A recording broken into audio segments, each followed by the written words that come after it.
Salutare tuturor și bine ați revenit din nou pe canalul meu. În această zi vom pregăti împreună masa de Paști.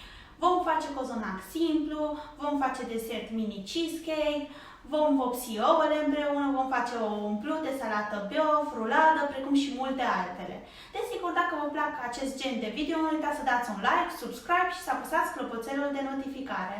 Așa că să trecem la treabă. Pentru început vom face pască simplă, iar pentru ingrediente vom avea nevoie de 2 linguri de zahăr, 500 de grame de făină, 100 de ml de ulei, 250 de ml de lapte, 2 ouă, sare și jumătate de cup de drojdie. Așa că să trecem la treabă. Pentru început voi sfărma drojdia în laptele pe care l-am încălzit. Voi adăuga și zahărul și voi amesteca. După ce termin de amestecat, îl voi lăsa cam 10 minute să crească drojdia. Am pus drojdia deoparte. Într-un bol voi adăuga toată făina. Peste făină voi adăuga sarea și voi amesteca cu o furculiță bine. Voi face o gaură în mijloc în care voi pune ouăle. După ce drojdia a crescut, o vom adăuga în bol și vom începe să frământăm.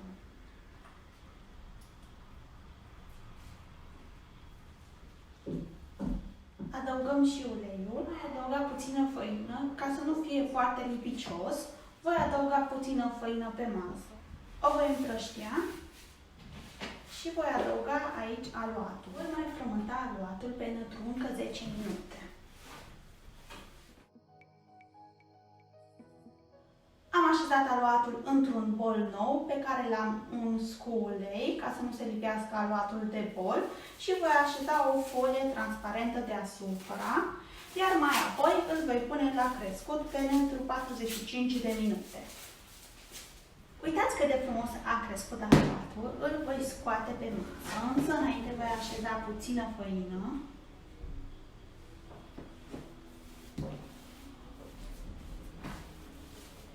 Puțin din el ca să fac forme deasupra și restul îl voi realiza sub o formă rotundă și îl voi adăuga în această tavă.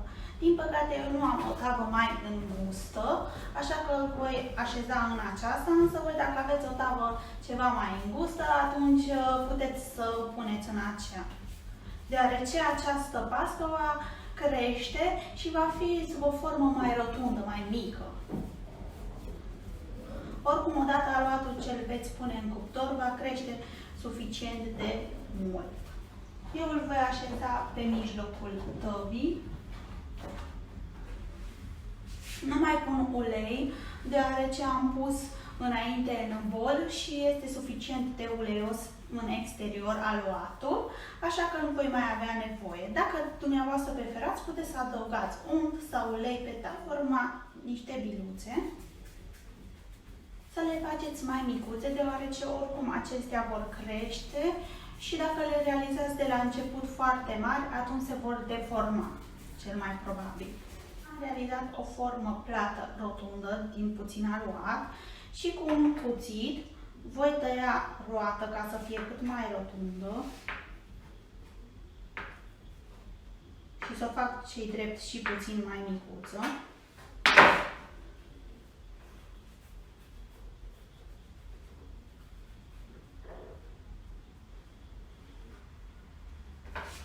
Iar mai apoi o dau în 3 sau 4 locuri, cum preferați voi.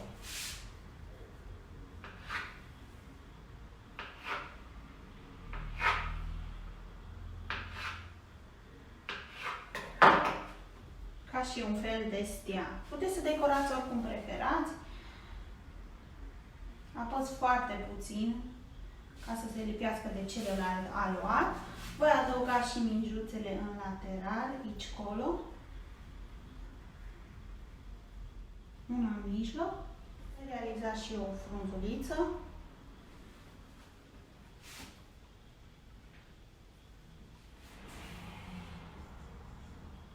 După ce am pus pasca în tavă, am mai lăsat-o pentru încă 20 de minute să crească. Cam așa arată.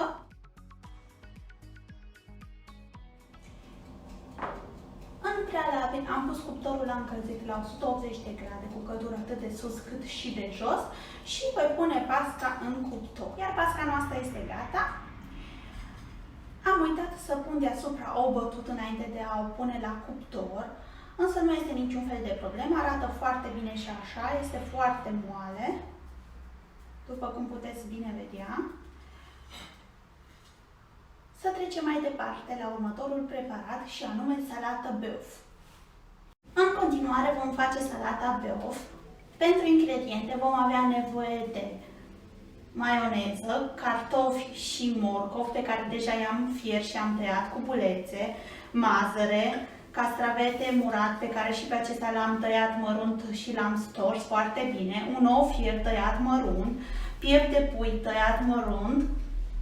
Acestea sunt pentru ornat, castravete murat și morcov și pentru condimente voi folosi sare, piper și cipulete.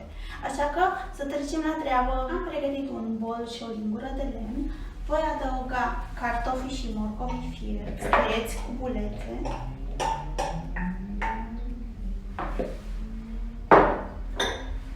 Mazăria.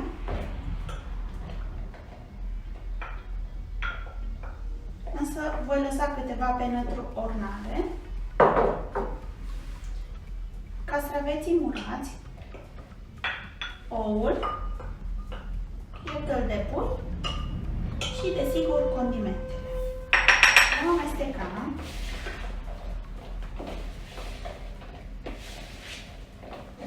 După ce am amestecat bine toate ingredientele, voi adăuga și maioneză treptat și voi amesteca. Să gustați tot timpul înainte de a-l pune într-un alt bol, ca să vedeți dacă este suficient de sărat sau mai are nevoie și de alte condimente. Puteți adăuga, desigur, orice condiment, după preferință, nu este niciun fel de problemă. Eu am adăugat toată salata în acest bol, peste care voi adăuga maioneză. Mi-am păstrat câteva ca să pot să ornez deasupra puțin. Voi pune un strat foarte subțire. Voi adăuga pe margini mazărea și în interior voi adăuga castravetele și morcovul.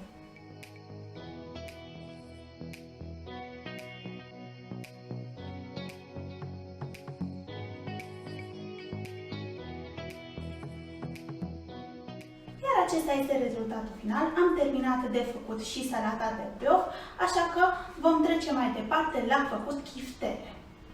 Acum vom face chiftelele. Este foarte simplu de realizat, cu foarte puține ingrediente. Vom avea nevoie de carne tocată, de cartofi pe care i-am fiert și am pisat cu o furculiță, de un ou, 2 căței de usturoi și puțin pezmet. Așa că să trecem la treabă. Am pregătit un bol și am adus și aceasta pentru usturoi. Vom adăuga în bolul mare carnea tocată, cartofii, oul. Voi răzăli peste căței de usturoi.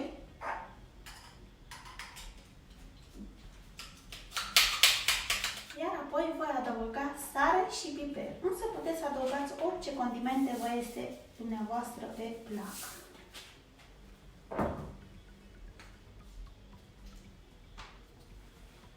M-am decis totuși să adaug și puțin cibulete. Puteți să amestecați cu o lingură, însă mie îmi place să amestec cu mâna, deoarece consider că pot să amestec toate ingredientele mult mai ușor. Treptat voi adăuga și pezmet, până în momentul în care putem să realizăm mingile fără să se lipească de mână. Este o consistență destul de solidă. Iar acum vom începe să formăm mingiuțele. Am pus uleiul în prealabil la încălzit și am pregătit o farfurie cu șervet de bucătărie ca să le pun după aceea aici. Voi pune pe rând chiftelele în ulei.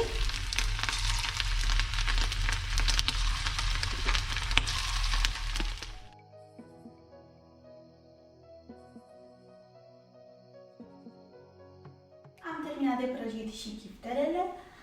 Arată foarte bine. Eu le-am făcut mai micuțe, nouă așa ne plac. Sunt foarte delicioase.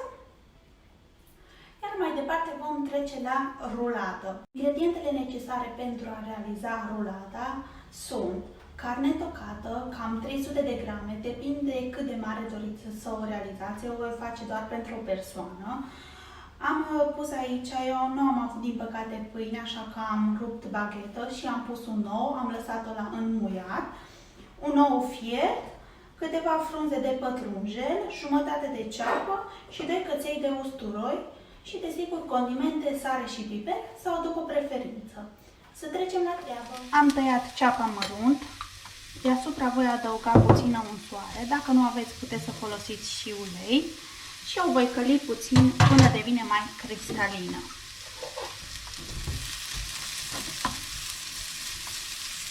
Am pregătit un bol mai mare, ceapa călită am adăugat-o peste carnea tocată, voi pune toate într-un bol ceva mai mare. Tot aici adaug și pâinea înmuiată în ou, sau bagheta în cazul meu. Peste voi mărunți cei 2 căței de usturoi. Voi toca și pătrunjelul.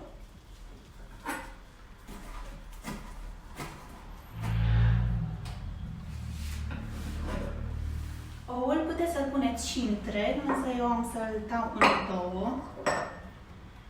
Am pregătit și o tavă pentru cake. Mai departe voi amesteca cu mâna toate ingredientele. Dacă nu doriți să amestecați cu mâna, puteți să amestecați cu orice vă este la îndemână, cu o lingură de lemn sau cu o lingură normală, nu este niciun fel de problemă. Ce am greșit eu este faptul că am pus baghetă, iar aceasta este ceva mai tare decât pâinea normală. În mod normal să adăugați miezul de la pâine.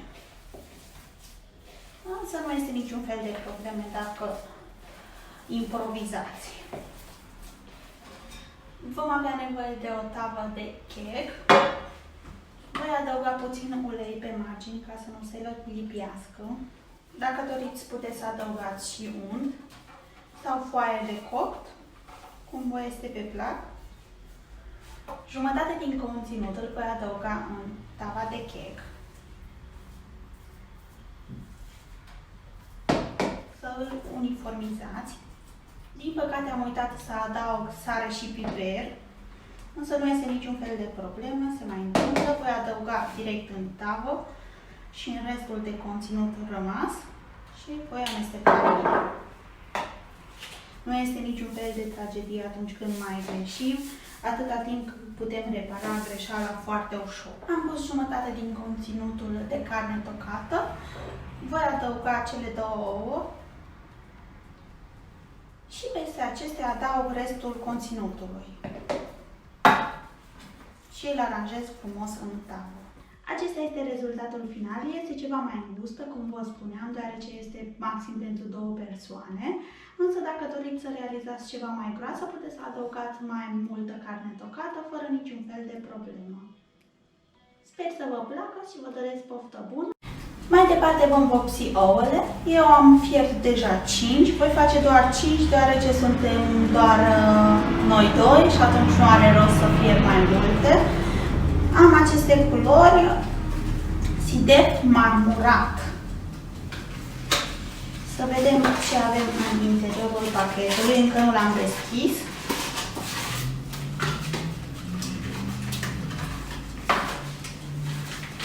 Avem 4 culori și mănuși. Să vedem ce scrie.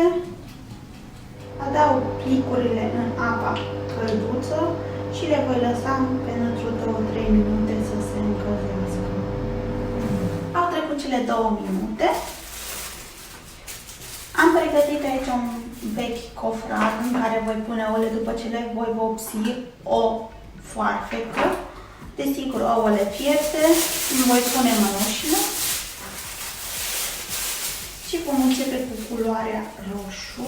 Voi așeza aici un prosop de bucătărie ca să pun partea care o voi tăia. Adăugăm în palmă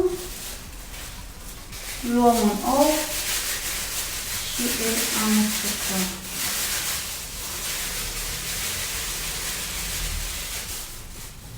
Îl voi așeza acolo să se usuce și voi mai adăuga puțină culoare, deoarece roșii voi realiza două.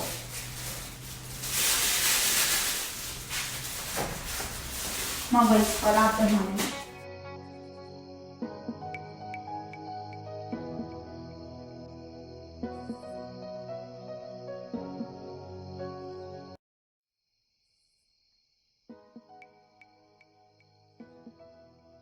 Umplute. Vom avea nevoie de 5 ouă, 2 gălbenuși, ulei în funcție de câtă maioneză doriți să faceți, puțin muștar, cam 10-15 grame și 60 de grame de pateu. Vom începe să punem ouăle la fiert. Am acest aparat minunat care mă ajută să pun ouăle la fiert.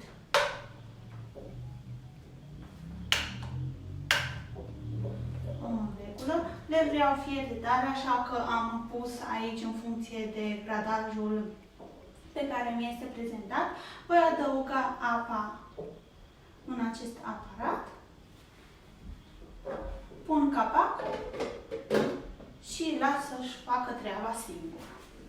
Mai departe am pregătit un bol și o lingură de lemn. Puteți să realizați maioneza și cu mixer, însă eu voi face în acest fel. Voi adăuga cele 2 gălbenușuri în bol. Mai apoi pun și muștarul. Amestec. Și încet tot adăugăm ulei până când considerați că este maioneza la dimensiunea și cantitatea preferată. Aveți grijă să nu adăugați ulei prea mult ca să nu se taie maioneza. Maioneza este gata, am pus-o într-un bol, iar ouăle s-au fiert și le-am pus în apă rece.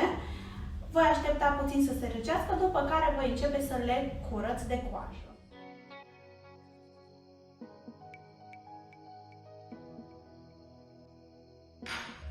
În continuare am pregătit un bol, o linguriță și un cuțit.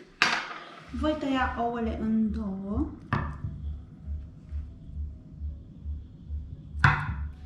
Iar gălbenușul din fiecare ou îl voi adăuga în acest bol. Voi așeza ouăle deoparte pentru moment. Peste gălbenuș voi adăuga pateul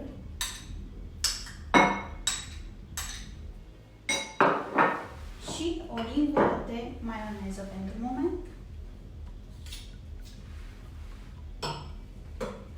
Iar apoi amestecați bine toate ingredientele. Și așa o pastă. Cel mai probabil ne trebuie cam 100 de grame de pateu, nu 150. Voi adăuga puțin piper și sare.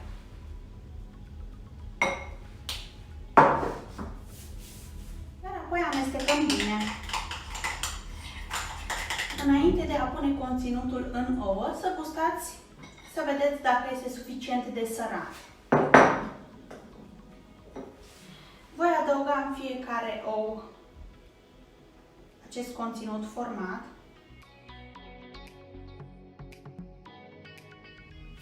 Am umplut ouăle cu conținutul, am pregătit o farfurie, cremă gulaș dulce, dacă vă place puteți să utilizați și picant fără niciun fel de problemă, și maioneza.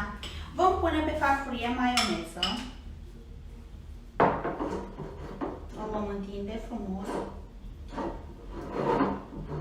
Mie, sincer, nu-mi place să pun un strat foarte gros, însă voi puteți să faceți în funcție de cum preferați. Iar mai apoi voi așeza pe această farfurie ouăle. Le vom întoarce și le așezați cum preferați dumneavoastră. În acesta am pus maioneză și acum voi începe să îl ornez.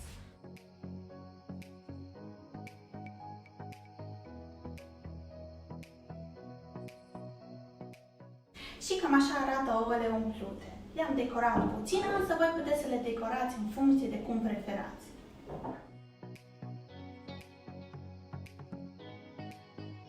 Iar masa de Paște este gata. Am pregătit mini cheesecake, salată băuf, pască, chiftele, ruladă, ouă vopsite, ouă umplute și sos de hrean. Dacă v-a plăcut și acest video, nu uitați să dați un like, subscribe și să apăsați clopoțelul de notificare și ne vedem miercurea viitoare cu altă rețetă. Vă doresc Paște fericit!